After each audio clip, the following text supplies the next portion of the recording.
Bonjour à tous. Souvent, nous regardons les autres, leur vie, leur bonheur, nous regardons les facilités qu'ils ont, et en nous comparant, force est de constater que certains ont des choses que nous n'avons pas. Certains courent plus vite, certains sautent plus haut, certains ont plus d'intelligence, certains retiennent les choses de manière plus facile que nous, certains ont plus d'argent, certains ont plus de biens.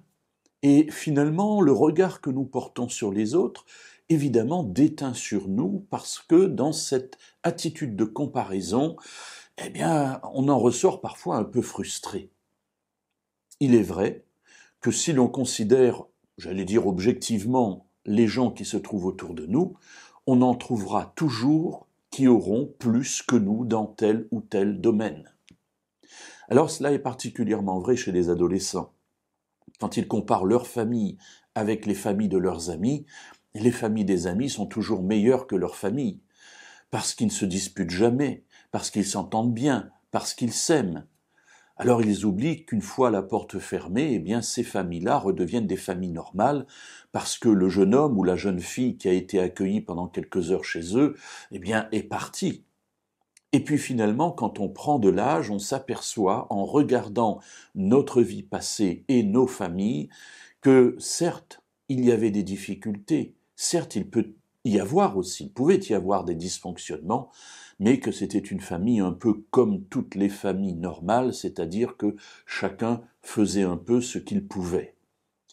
Alors oui, il y a des gens dysfonctionnels, c'est évident, ça n'est pas le sujet du jour, mais simplement pour mentionner que lorsque nous regardons ailleurs, pour reprendre un proverbe qui n'est pas un proverbe biblique, l'herbe est toujours plus verte dans le pré d'à côté.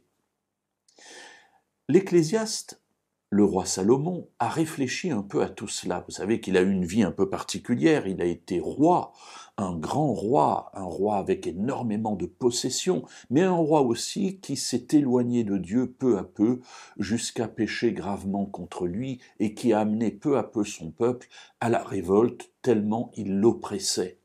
Et à la fin de sa vie, en regardant tout ce qui s'était produit, il en a retiré quelques maximes, parfois bien sombres, je vous l'accorde. Je voudrais en partager une aujourd'hui avec vous dans le chapitre 9 de ce livre et au verset 11. J'ai vu encore sous le soleil que la course n'est pas au plus agile, ni la guerre au plus vaillant, ni le pain au plus sage, ni la richesse au plus intelligent, ni la faveur au plus savant, car les circonstances bonnes ou mauvaises surviennent sur eux tous. Alors oui, il faut remarquer que certains sont plus touchés que d'autres par le malheur. Et c'est vrai dans les situations individuelles, c'est vrai aussi dans les situations, géographiques mondiales. Il y a des pays pauvres, il y a des pays plus riches. Est-on plus heureux pour autant? C'est une bonne question.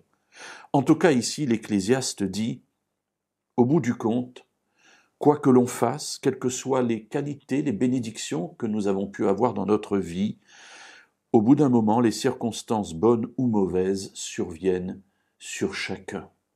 Alors sachons prendre de la distance sur ce que nous voyons. Apprenons à regarder ce que nous avons comme une bénédiction venant de Dieu et cela ira mieux.